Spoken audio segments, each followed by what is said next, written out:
Hi there. Welcome to the Sober Circle channel. Enjoy this speaker tape. And it's now a pleasure and privilege for me to present to you the main speaker of this evening, Bill G. from Hollywood, California.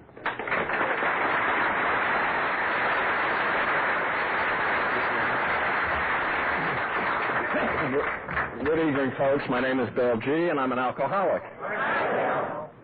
And if I had any vibrations last night, you should feel my vibrations tonight. Vibrating all over. I want to thank, first of all, the committee for asking me, for Jim here, and everybody who's been so very nice, unbelievably nice to me since I got here. And I think all the meetings were wonderful, and you people are beautiful.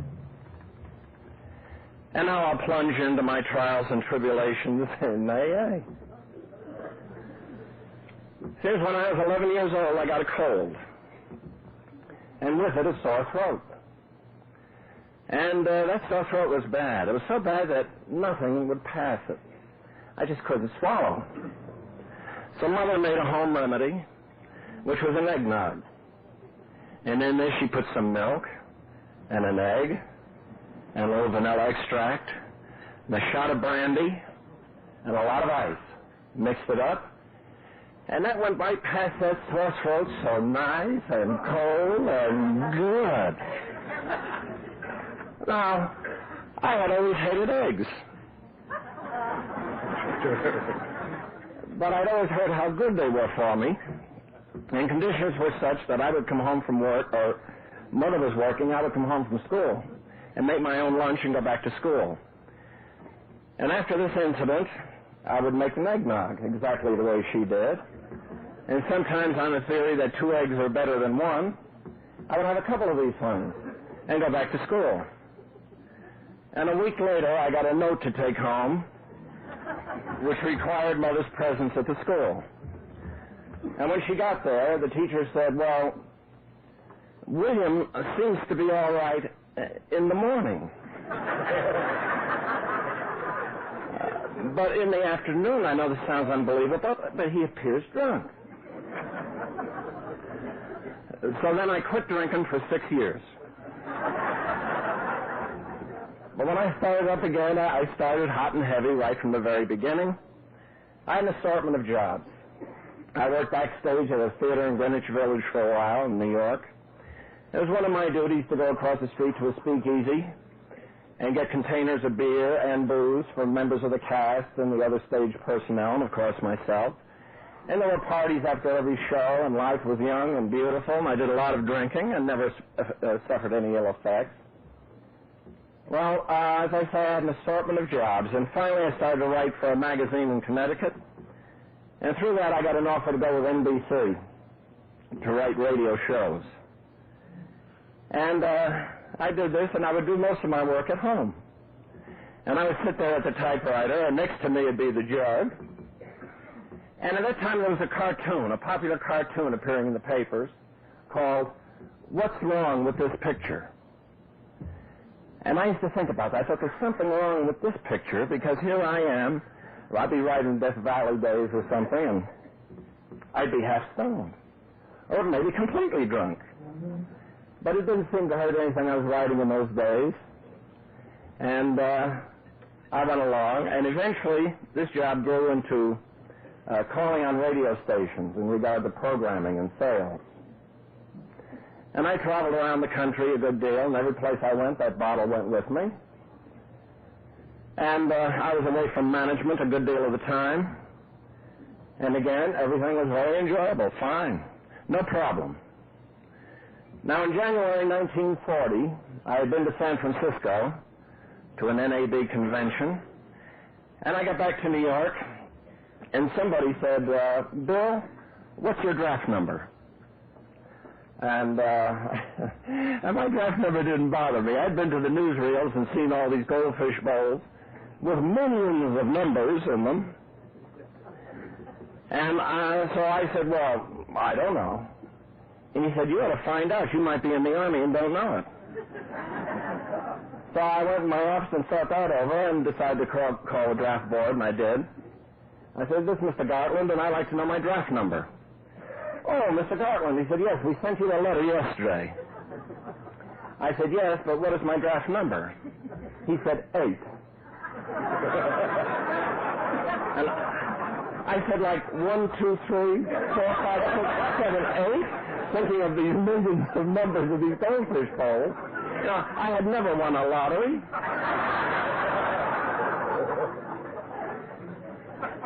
So I said, "What was the letter about?" He said, "That was to give you the usual 5 days to wind up your affairs and come in the Army." Well, I had a few affairs going in those days, and I wound them up. Now, I think it was that afternoon, an officer came into my office, and he identified himself as having come from Governor's Island, and he was in the intelligence. He said, "We understand you've done some radio writing, and we can use you in the Army over in Governor's Island writing propaganda." And he said it'd be a good way to spend your year. You won't have to wear a uniform, and you'll be handy to New York. And I didn't commit myself at all, and the guy left. But then I started to get advice from all the old-timers in the office, the guys from World War I. And the advice was, don't pay any attention to that guy, but go in the Army because this is a great life. And they'd fondly look back on 20 years before and how great the Army is. And I thought, well, maybe they're right, because by now, occasionally in getting dressed in the morning, I would get a clear picture of something, of what happened the night before would formulate in my brain, and I go, ooh, ugh. And I think, well, I was drunk. And I would shrug it off that way. So I thought, now the Army is the ideal thing for me, because in the Army you lead the good life, and you can't drink in the Army.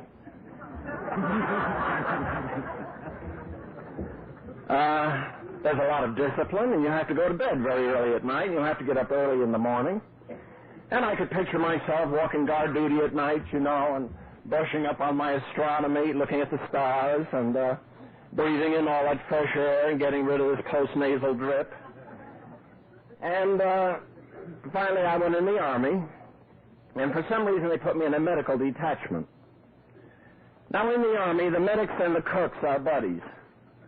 They had the grapefruit juice, and we had the ethyl alcohol.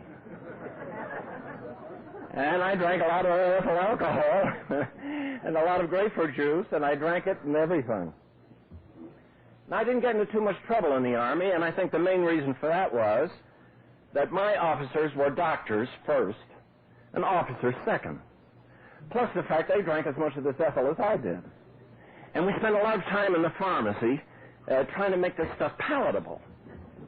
You know, we mixed it with various powders and drugs and things. I remember one doctor poured something into this stuff once, and a puff of white smoke came out of it, you know, like in the movies.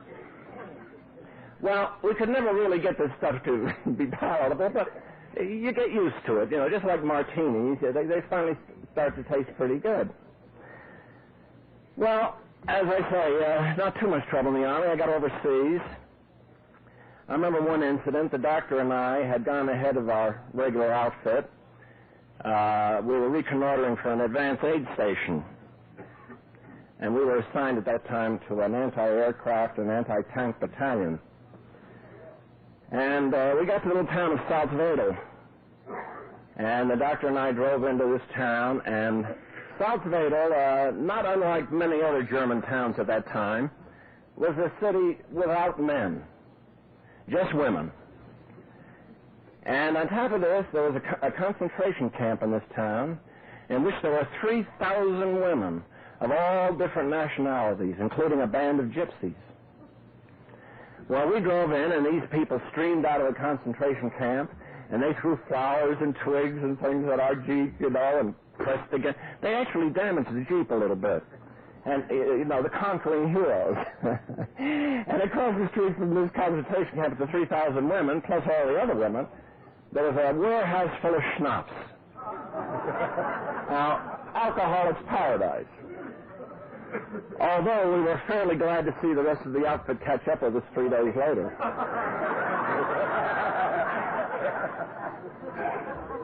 Now, I won't dwell too much on the Army, but suffice it to say that at close to the end of the Army. We're waiting at a camp to come back to the States. At that time, I had developed a plan or a way to become invisible.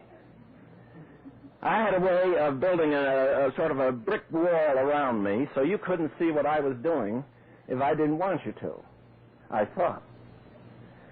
Now, I carried these little medicine bottles in all my various pockets, and they were usually full of ethyl alcohol. But occasionally I'd have to replenish them, so I'd go out in the back where we had these 50-gallon drums of ethyl, and I'd line up these little bottles and tip this bottle, filling up my bottle. And the stuff would be splashing over the little bottles. And one day the major's standing there watching me. And finally he says, "Bill," he says, "take it easy on that stuff. There won't be enough left for the patients." And then he was saying things like, "Bill, the war's over now. Do you want to be buried over here anyway?" And I shrugged that off, didn't pay attention to it. And something else happened, which to this day I am surprised I never connected to drinking. I didn't. But I started to have an odd feeling in the morning. Now, it wasn't a typical hangover because it had nothing to do with a headache or pink elephants, anything like that. It was just, a kind of a scared feeling, a feeling of impending doom. And every little thing I had to do became a mountain of work. Maybe all I had to do that day was sign a venereal report. But I had to smoke a couple packs of cigarettes and think about this and wander around until finally I'd get done with this, and then after sick call I'd start drinking the ethyl and these symptoms would disappear and I'd start to feel normal again. Well, finally out of the Army, back to the States, back to NBC, and they said, "Well, we're going to send you out to Hollywood, and you'll headquarter out there, and you'll have the 11 western states." So I thought, fine, and I came out to Hollywood, and now I'm 3,000 miles away from management, and again, every place I go, that bottle is traveling with me, and I'm free, and I'm in virgin territory, and life once again was wonderful. Now, as time went on, of course, these funny feelings in the morning increased, but I was very conscientious out on the road. No matter how bad I might feel or what the situation might be back at the hotel, I would somehow get into the local radio station by 9 or 9:30 in the morning. Until one morning in Trinidad, Colorado. I got to this little town and a Disabled Colorado Veterans Convention was just starting. Well, it was close enough to the war so that I mingled right in with these fellows, and we exchanged war experiences, and we did a lot of drinking.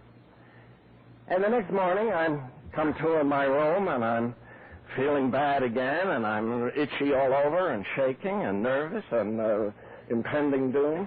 And I looked over at the dresser, and here's a full fifth of 4 roses.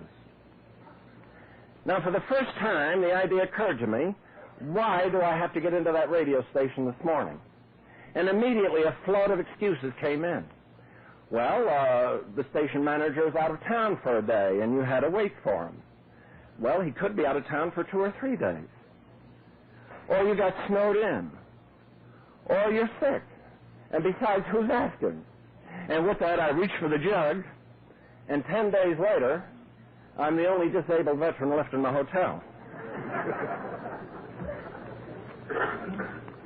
Well, calling on the stations was one thing, but I also had to write reports on the stations, and here's where my writing experience came in handy, because these reports were examples of English composition, but they had nothing to do with what was going on at those stations. And I wrote some beautiful reports on stations I never called on. And the reports were all right. You could get those out of the way. But the big thing became the expense account. Now, if anyone who's been on the road, you know the expense account is a very important thing. And in my case, I had to get it into New York on a certain date where it would be processed.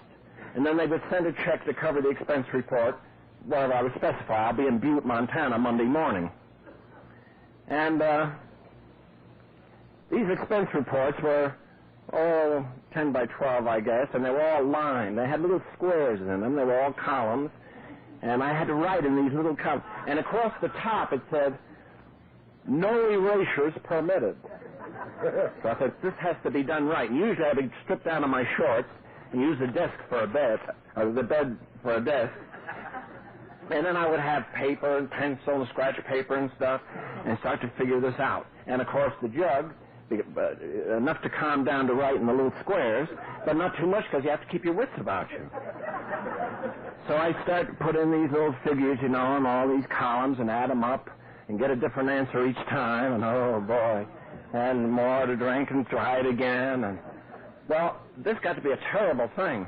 And finally I bought an adding machine. So I sit there now also with the adding machine, and I would figure it out on the adding machine, but then I wouldn't trust the adding machine. So I would have to, now I'm really doing it twice, and I have to do it mentally and by the adding machine, and this got to be the most important thing I had to do. And eventually it got to be the only thing I had to do. The only thing I had to do was get that expense account in on time. That's the only reason NBC paid me for a long time, was to get the expense account in. Well, I finally started to enter that twilight era where you wake up in a hotel room after maybe 20 minutes or 20 hours or 20 seconds sleep, and it's either getting light or getting dark outside. And you pray that it's just getting dark. And you get dressed, and you go down to a very quiet lobby and realize with horror that it's just getting light. And then walk around these little towns, you know, waiting for the first bar to open. It's a terrible thing. Hard to get out of these towns, hard to get into some towns. Never quite sure where in the heck you are. And then I would think, you know, sometimes, well, we all have to quit drinking sometime. And with me, it would happen when even a spoonful of water just wouldn't go down. And then I would have to retire into the hotel room and go into seclusion. And it's what I learned later in AA was called cold turkey. And I'd sit in this hotel room for a week or for how long it took and shake and shiver and go into the bathroom and look myself in the mirror and think, oh, God. Thinking all the time of these beautiful bars and the distinguished people with their drinking and everything so lovely. Usually the only nice thing about the hotels would be the bar. And, of course, it was a terrible experience, and I felt very guilty about this because I thought I was the only one in the world who got into this kind of a situation because drinking was supposed to be fun, and look at all the people drinking. But I was in this terrible mess, and I wouldn't call a doctor for fear he'd call the cops, or he would have me committed, or he'd do something to me. So I'd stay there until I got reasonably well, and then I think, well, I should maybe eat something. This might be after a week or 10 days. And I start down into the hotel lobby, and here all the old salesmen would be sitting. And they all look like W.C. Fields. They all sit there holding their stomachs and saying, yeah, to each other.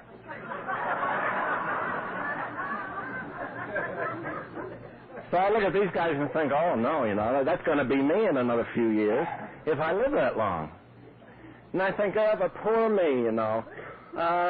Other people live normal lives. They have a home in Hollywood or someplace, and in the morning they kiss the wife goodbye, and they go off to work, and they come home, and in the cool of the evening they mow the lawn, lead a good life. But here I am, all by myself in a different town every other night. And if I got married, it would give me a sense of responsibility. And it would cut down on my drinking. And just generally, it would be a good thing. Well, eventually I got married, and the drinking got worse, and now I had a conscience. For every drink I took, I heard all about it. Is this my one?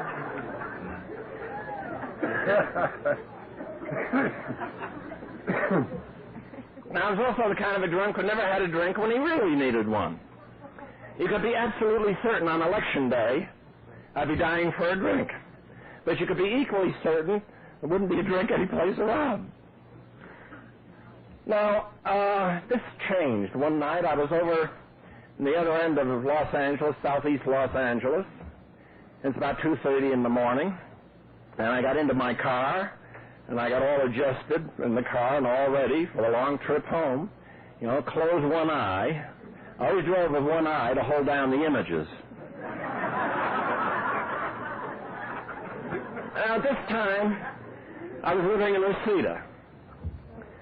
And Reseda is way out in the valley. And this is the day before the freeway. And from where I was, it was like driving to Chicago. But this night I was happy because something new had been added. On the seat next to me was a full fifth of gin. You know, and I looked down there and I picked it up and it was heavy, you know, go gurgle, gurgle. Ooh, right. So, again, got all set, closed the eye and started out, and I got to the first traffic light, stopped, and I looked down that jug again. I remember the label was very brightly colored, and it had a lot of writing on it in script. And I thought, gee, I'm going to have to read all of that, you know. And I went on, and somehow made it all the way out to the valley, to Reseda, turned down my street. Now, at that time, I'd been playing a game. And the game was, how long can I delay applying the brakes as I go in the garage?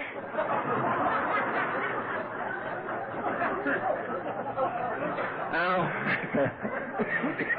a few weeks prior to this, I decided to wait till my shoulders were even with the garage doors. And I hit the brakes and went right out through the back end of that garage with a crash you could have heard almost here. At 3 o'clock in the morning, big tire tracks in the back lawn and wreckage all over the place.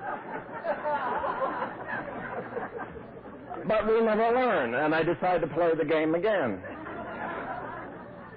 And again, I decided to wait till my shoulders were even with the garage doors, and I hit the brakes, and that bumper just barely tapped that newly repaired rear end of that garage. And I thought, ooh, everything's going great tonight. Picked up my jug, still heavy, I go gurgle, gurgle. I walked out into the yard.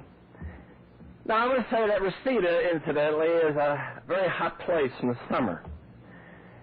But in the evening, once the sun went down, it would cool off, and it could be really beautiful. And this was one of those beautiful nights. And I went out and I sat in one of these director's chairs, and had my bottle, and looked up, and the sky was just aflame with stars. And in those days, there were a lot of orange groves around the area, and the air was just perfumed with orange blossoms. And I sat there with my drink, you know. I take a drink, I smell the orange blossoms, and look at the stars, and the moon over there in the west, and how close to God can you get?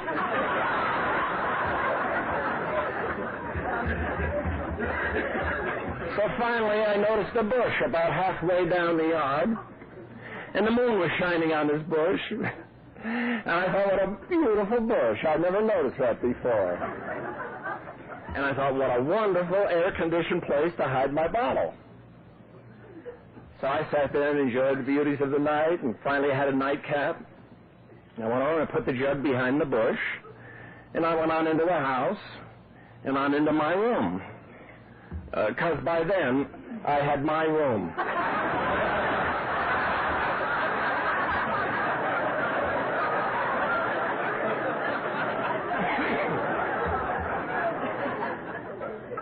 Well, in the morning, that moon was gone, the sun was out, it was about 130 degrees in that bedroom, and I woke up and I raised up off that pillow, and a hot, searing pain right from the back of my neck came right out through my eyes, and my eyelids clicked, opening and closing, you could hear them click, and the whole bed is shaking like an earthquake is in progress, and I thought, oh my God. And I went back down on that pillow, and that was worse.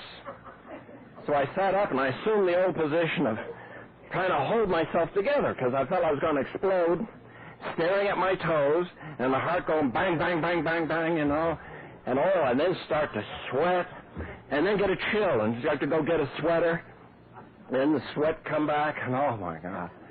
And I thought, oh. And finally I remember that jug out behind the bush.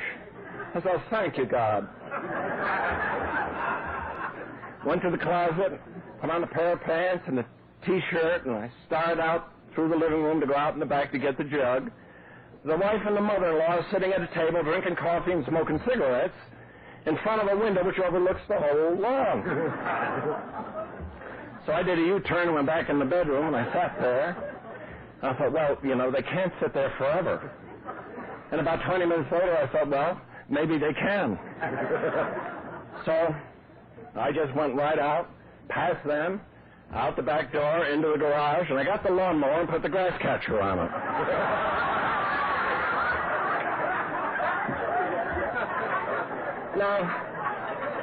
Now I should be in a hospital. And the only thing holding me up is I'm leaning on this lawnmower, which is clattering away, you know. And oh, my God. And now the sun is really beaming down on me. And I'm going back and forth, and bang, bang, bang. Every now and then I wipe away the sweat and the tears to see if they're gone. But, of course, they've never seen anything like this before, so they're hypnotized. And they're watching me goggle-eyed, back and forth with a damn bush. And I finally got to it, and I scraped in the jug into the grass catcher, emptied out the clippings, into the garage with the grass catcher in the bottle, and then down with this hot gin. Which shows that the alcoholic is above average in intelligence. Well, sometime after this, my various in-laws came out to visit us, and I had a lot of them. And it was cocktail hour. And I'm out in the kitchen, and I'm making the drinks, and I'm measuring out one drink for each of them. Of course, in mine, just... Here I am in the camp of the enemy, you know. Did ever a man have to go through this? Well, the doorbell rang. I went to the door, and lo and behold, my old drinking buddy is standing there. Bob. I was so glad to see this guy, I could have kissed him. Come on in. I said, what do you have to drink? He says, nothing, I quit drinking. I said, oh, well, I have beer, too.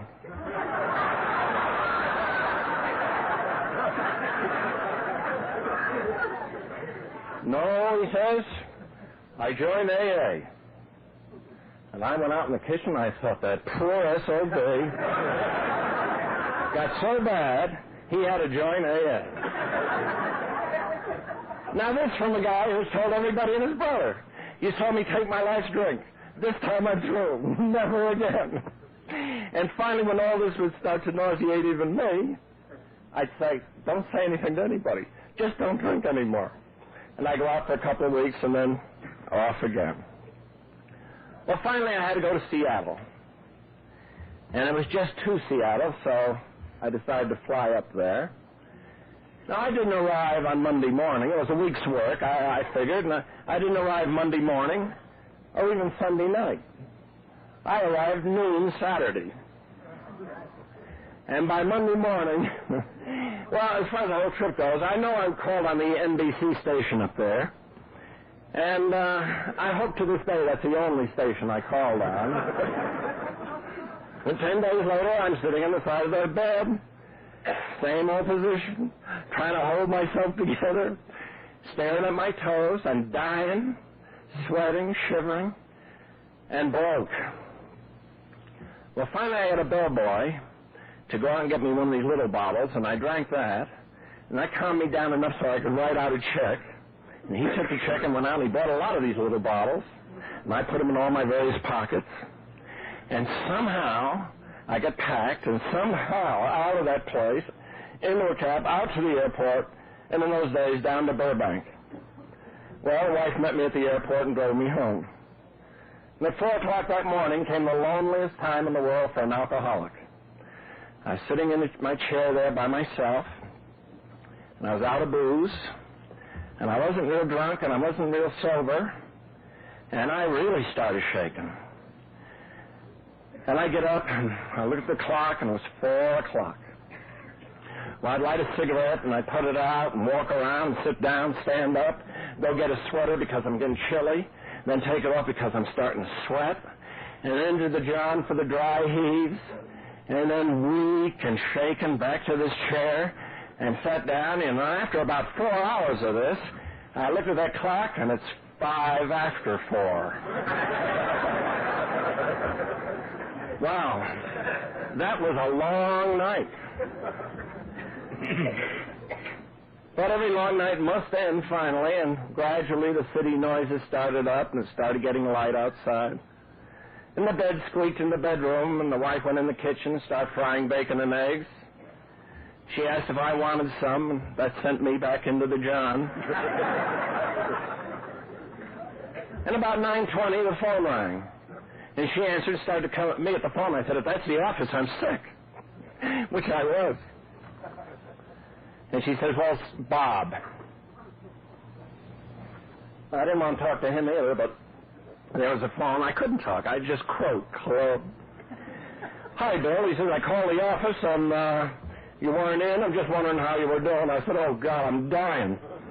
And I said, I had a terrible hangover. And, oh, he says, well, you know that club I belong to? So it happens that tonight's beginner's night. Now, if you'd like to go, oh, no. I don't want to see anybody, don't want to talk to anybody. Okay, but if you change your mind, call me at about 6 o'clock. Okay, hung up. Now, it had already been loudly announced throughout the house there'd be nothing to drink around there today. So, I was too weak to do anything about it. And I sat in this chair and shivered and shook and sweat. And it was a long day. But at 6 o'clock, I went in and dialed Bob's number, and I said, okay, Bob, I'll go. He said, fine. Now, the meeting starts at 8:30, but I want to talk to you first, so I'll get over a little early. I said, okay, and I hung up, and I went out, and I sat down in this agony chair of mine. And I just sat there, non-compass minutes, blank, for a few minutes. Then all of a sudden, I thought, hey, what have I done?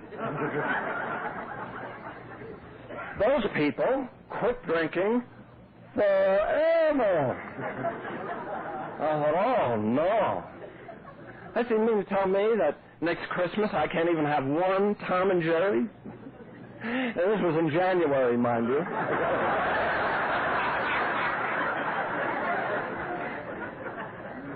And I thought, and I, the father of the bride, can't have a drink at his own daughter's wedding? And I looked over at my daughter in her bassinet. She was 3 or 4 months old. I thought, oh, no. I wanted to dial Bob to tell him not to come. But he had left. When he arrived, I said, I'm not going. He said, why? And I told him, and he laughed. He said, well, now in AA, we don't look at it, forever. He said, we take it one day at a time. He said, now look at me. He says, I'm sober today, right? And I peered at him. He was sober. And he said, well, now, today's the only day I'm concerned about. He said, tomorrow isn't here yet. That's another story. But he said, I'm not drinking today. Well, that sounded fairly reasonable. So I got ready, put on my coat, and away we went to the North Hollywood group. And he took me up to about 3rd or 4th row and sat down. And I remember some woman sat behind me, and she helped me off with my coat. I thought that was so nice. I couldn't. The darn thing would have been a terrible tangle if I had tried to get out of it myself. And Bob went up and he got the 20 questions. And he said, now, you're supposed to go off by yourself and answer these things honestly. But I'm your old drinking buddy, so we'll do it together.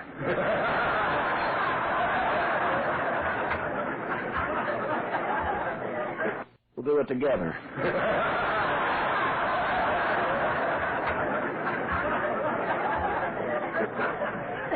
So I answered 17 out of the 20 yes. And then I'm sitting there, and I started to look around to see what kind of weird characters are in here. Well, the first guy I saw was a radio announcer, a radio actor I knew. And, ooh, I ducked down. I thought, ooh. And now I'm kind of looking over this way, and here's an account executive from an advertising agency I was doing business with. I thought, oh, God. Well, and then I thought, well, they're here too. But it was a little like meeting a business acquaintance in a house of ill fame. Out in the waiting room.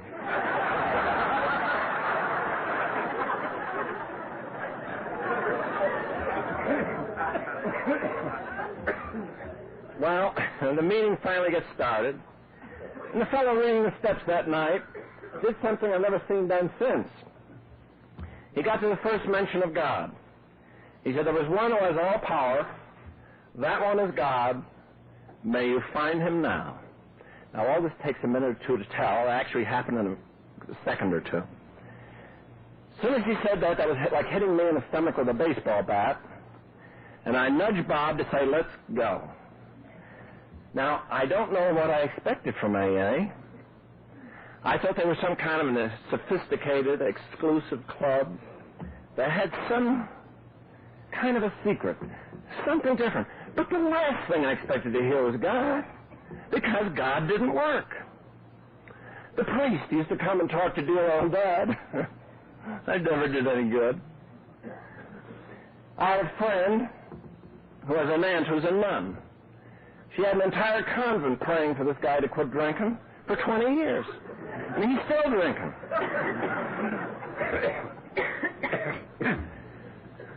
And there was the Salvation Army and the Sawdust Trail and so forth and so on.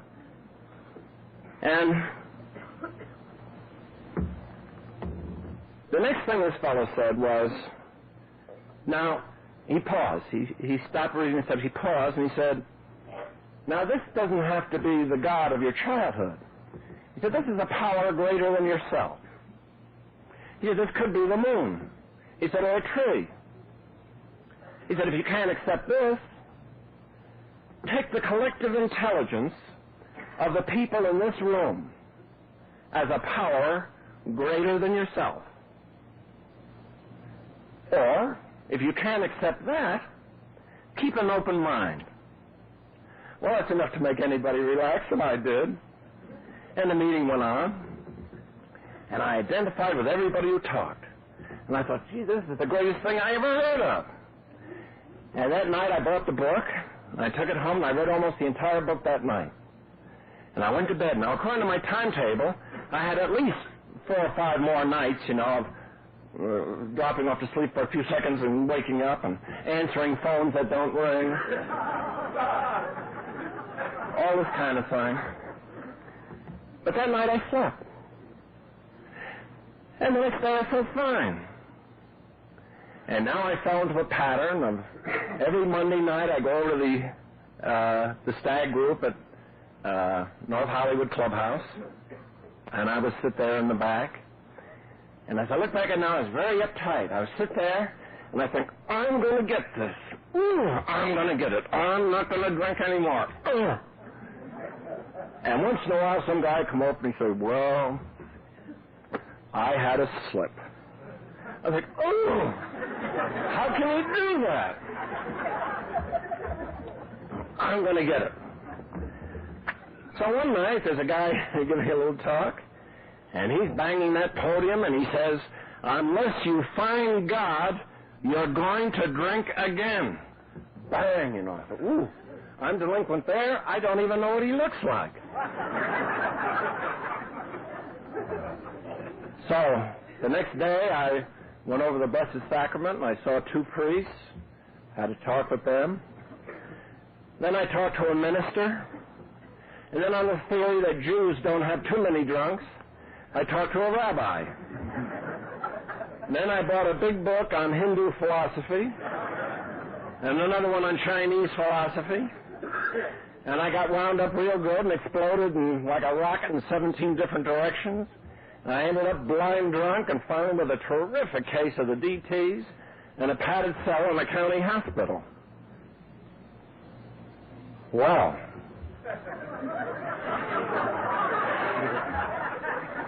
Very shakily, back to AA. And again, for 8 months, I sat in the back.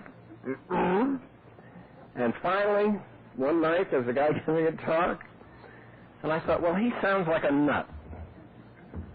And I looked around and I said, I am different from these people. And if I just use a little willpower And besides, I'm pretty far behind in my drinking now.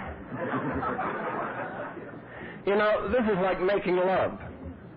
There's nothing you can get so far behind in and caught up on so fast.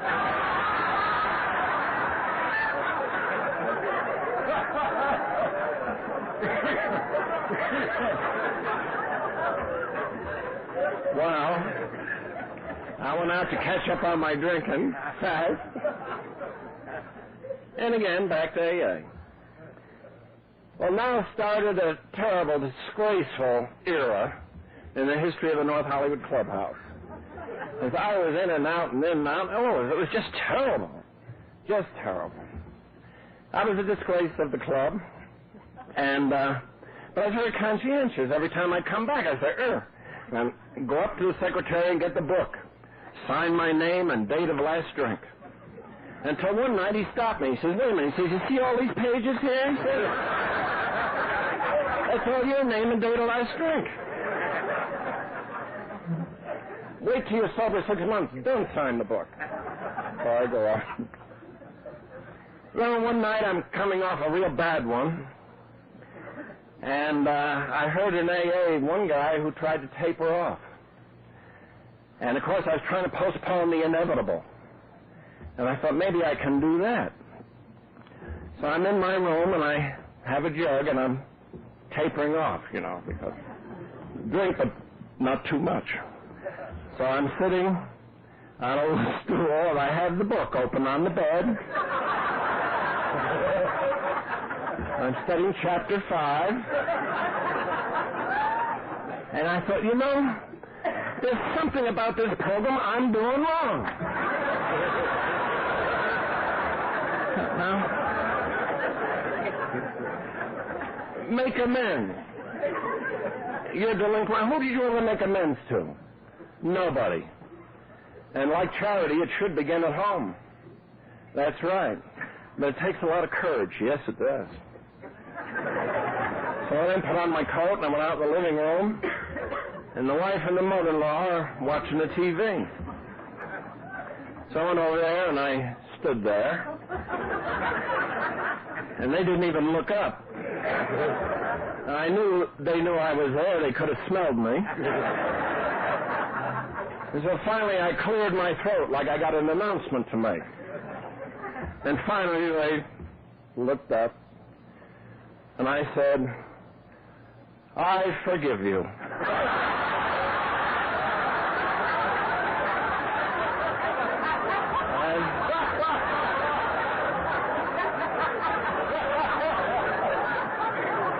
And I staggered out into the night.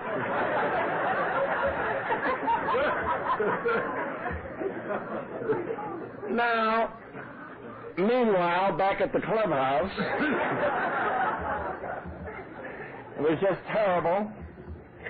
Now, it got so bad that they wouldn't even clap when I raised my hand as a newcomer.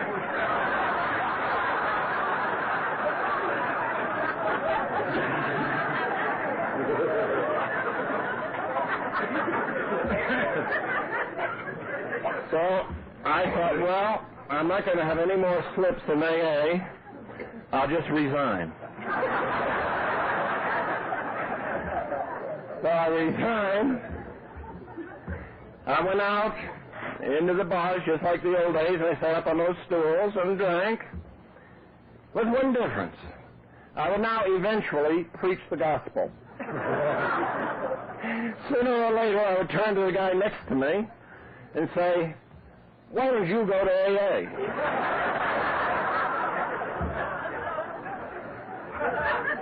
And he'd say, why don't you go? Then the bartender would come over and he'd say, yes, why don't you go? Go. Well, the general situation by now has changed. The house in Reseda is gone, and the wife and child are gone, and the lawnmower could be where I left it, and I'm living in a little hotel room in Hollywood. And I steel myself every morning for my run, and things are pretty bad. I'm crawling into the John for the dry heaves. And you know, for some of us, we have to get what we think is an original idea. And one afternoon in this little room, I'm dying, and the little electric light bulb went on over my head. And I thought, if only I had somebody to go to AA with. You know, I could help him stay sober, and he could help me stay sober. Now, this is after 10 years of being around AA. It's quite an original idea. So I inquired around, and somebody said, well, I think Dave is in AA. So I called Dave. I said, Dave, I said, my drinking's got to be terrible. I said, I need your help, and I'd like to go to AA with you. He said, well, Bill, he said, I cured myself all right. He said, but I didn't do it by AA. I said, what did you do? And he said, well, you know, there's a reason why any of us drink. He said, so I went to a psychiatrist. He said, a psychiatrist sits down there and he talks with you, and he draws this reason of why you drink out of you.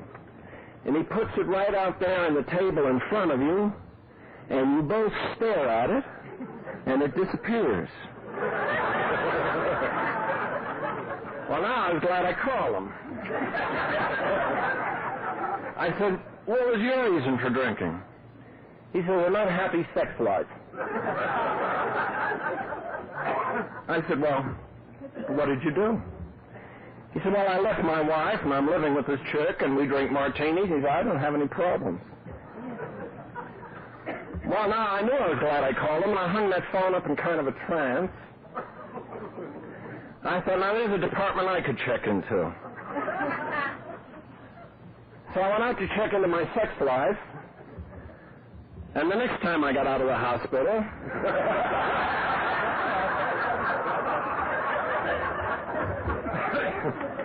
the electric light went on over my head again. And I got another original idea. And I thought, I'll go to AA, but it won't do any good. Because unless something in my life changes, I'm going to drink again. That's another great original idea after 10 years around AA. So, I went to AA. Now, I didn't go this time all tighten up saying, I'm going to get it. Oh, I'm going to get it this time. I went, I'm not going to get it. Hopeless, helpless, and it's not going to do any good. I was absolutely certain it was going to do no good. But I went anyway because there was nothing much else to do. And I sat there in the back and listened to the talk. But that was the great change. I went this time in a hopeless, helpless way, and it was in a condition of relaxed receptivity, I guess, because I started after a while to get what the people were saying from the podium, something about a program, not just stop drinking. And I started to notice the little cliches around the wall. You know, think, one day at a time.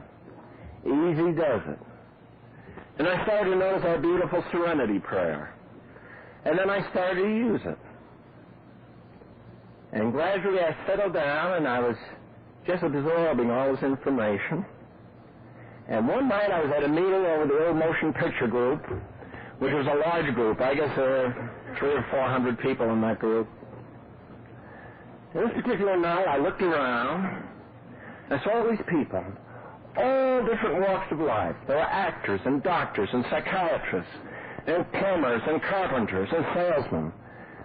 And I looked around here and I thought, gee, we're all here for the same reason. In that instant, I felt a part of it. We were all here for the same reason. And I felt good. And I went home feeling good that night. Now, that first year, I went to at least one meeting every day. And many days I went 2 or 3 meetings. And it so happened that one night, I went to a meeting, and the Dr. Hal S. was the speaker. Now, Dr. Hal is gone now. He was a wonderful man. He gave a beautiful talk. But Hal was from Texas. And he had a little routine. He carried a little Confederate flag with him. And he'd get up to the podium, and he'd always put up the flag and give his talk.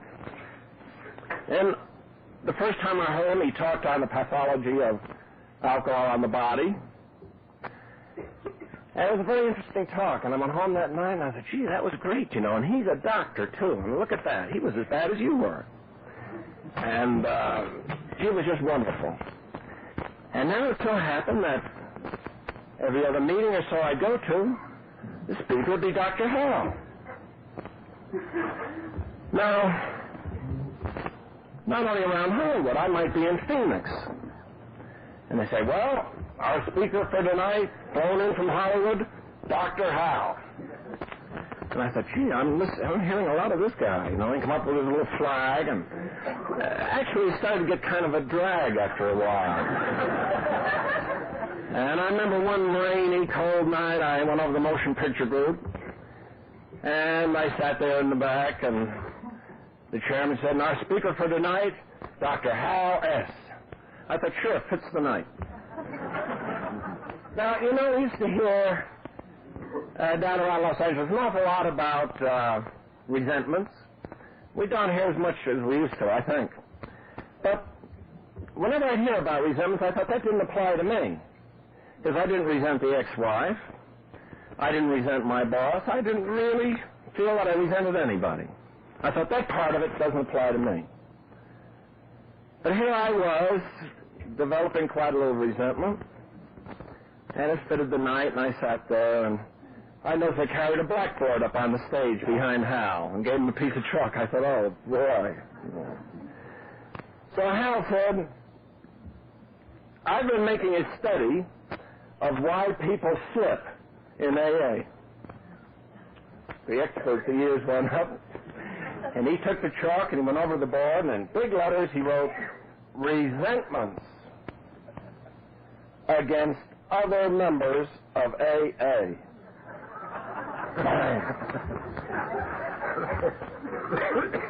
So I drove home that night, and I thought, gee, I really learned something there tonight. Now, I was developing a resentment against Dr. Howe.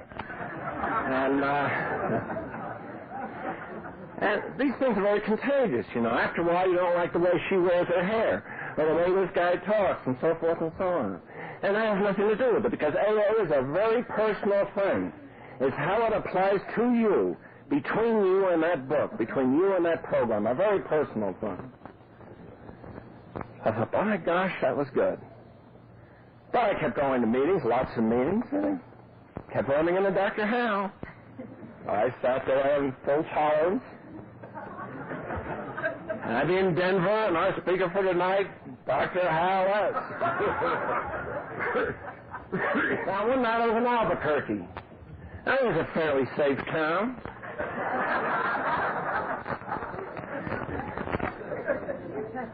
So I went to the meeting, and our speaker for tonight, from Hollywood, Dr. Hal S.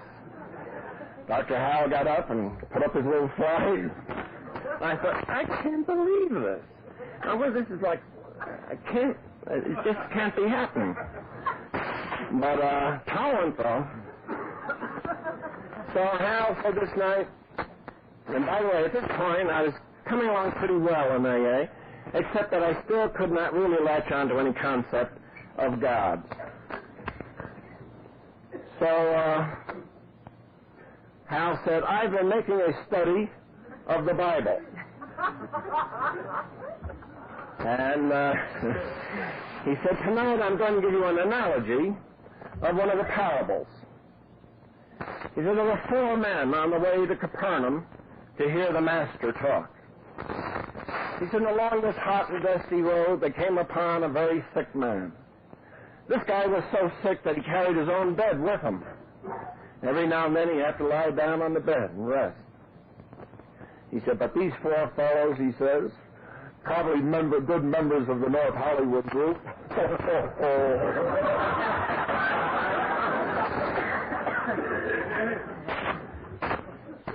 So they decided to carry him into Capernaum.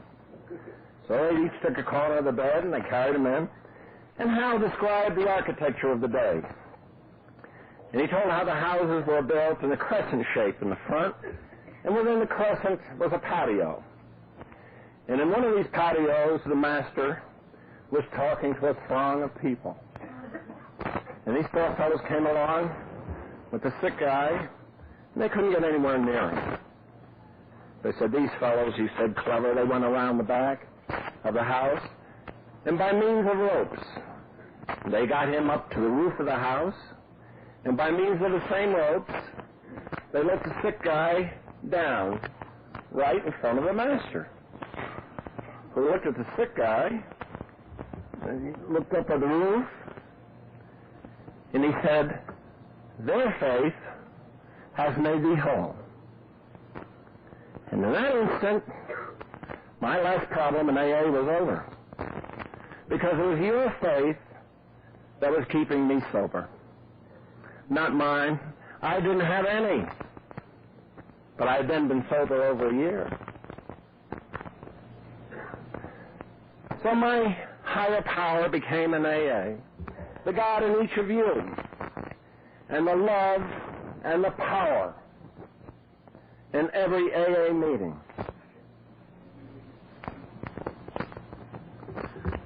Now, there are many miracles in AA, and I consider that I am probably one of them. But the greatest miracle of all is the fact that any one of you are seated in this room tonight, because it is a symptom of our disease not to recognize it. We're always the last to know. And to illustrate this, I had to go into one of my old haunts some months after I quit drinking. I had to see the owner of this place. And I thought, I'll go right in past the bar, into the back room. It was 9:30 in the morning, and I went in, and there's my replacement sitting up on my stool. And I thought, well, I'll just go by him, and I did, and he recognized me, and he said, hi, Bill. He said, I hear you quit drinking. I said, that's right, and I kept walking. He said, how come? I thought I'll give it to him short and sweet. I said, well, I'm an alcoholic, and I joined AA. And he said, what makes you think you're an alcoholic? And with that, I gave up, and I came back, and I climbed up on the stool next to him.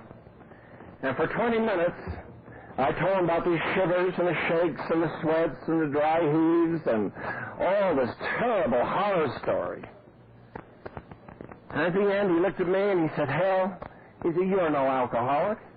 He says, I feel that way all the time.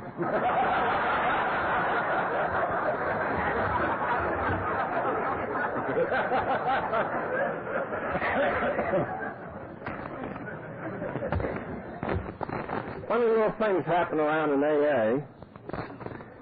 I just happened to think that one night I was at a meeting, and I had a lot of problems on my mind. There were really a lot of serious problems. And all of a sudden it occurred to me that I really wasn't particularly worried. This was just a few years ago. And a fellow speaking that night had just come back from Australia, where they had quite a saying, he thought. And the saying was, the measure of your anxiety is the measure of your distance from God. Well, I still don't know what God as such is.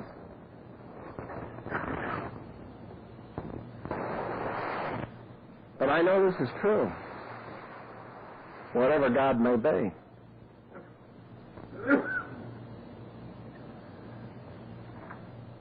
You hear a lot about being born again these days.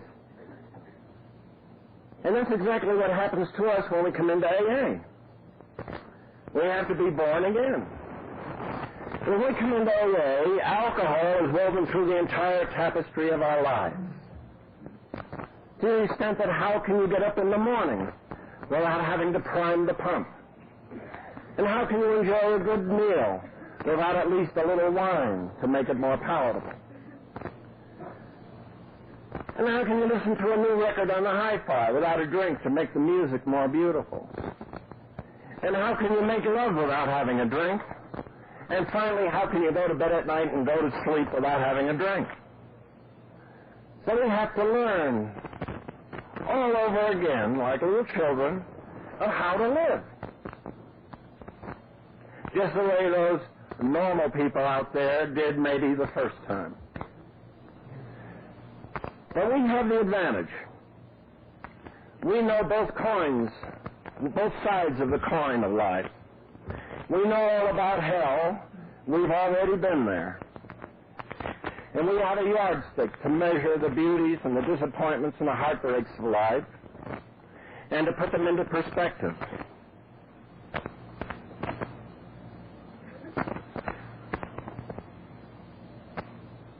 It's good these days in talking about changes and how I feel now. It's good to take the dog for a walk after a rain and to smell the grass and the trees and to look up and really see the stars and to look into the faces of people. To look into the faces of people like in this audience tonight and see God looking back.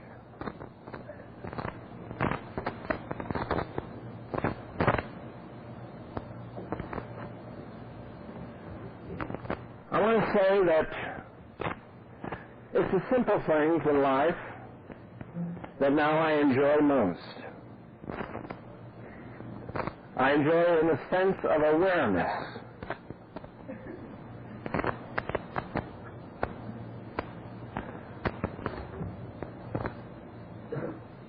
We have our little trials and tribulations. I have babies who remind me of myself. I had a baby say to me not long ago, he said, "Bill, I've been around here for 8 months in AA, and not one person has made amends to me yet."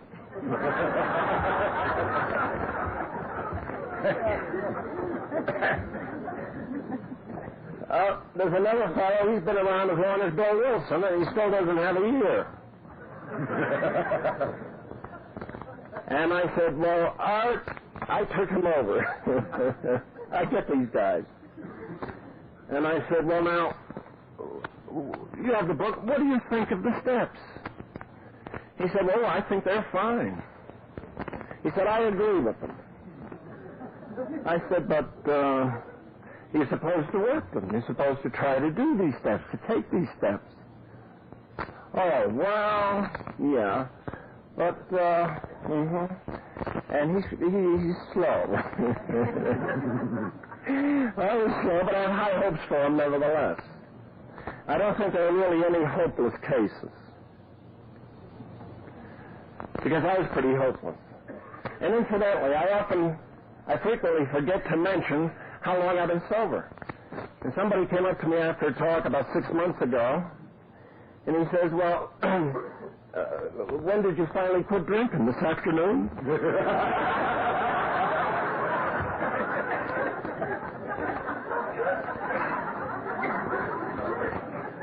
No, actually, it'll be 19 years in October.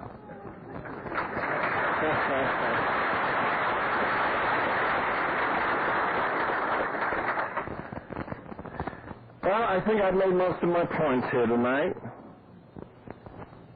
And I wanted to say it's good to know that I can go home tonight, or go to the motel, and go to sleep. I can get up in the morning and enjoy a little breakfast. I can read the paper and know what's going on in the world, know who the President of the United States is. Although that doesn't always help.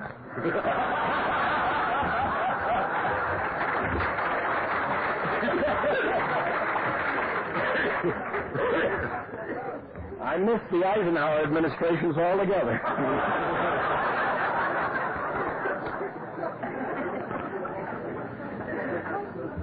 But I want to thank all of you.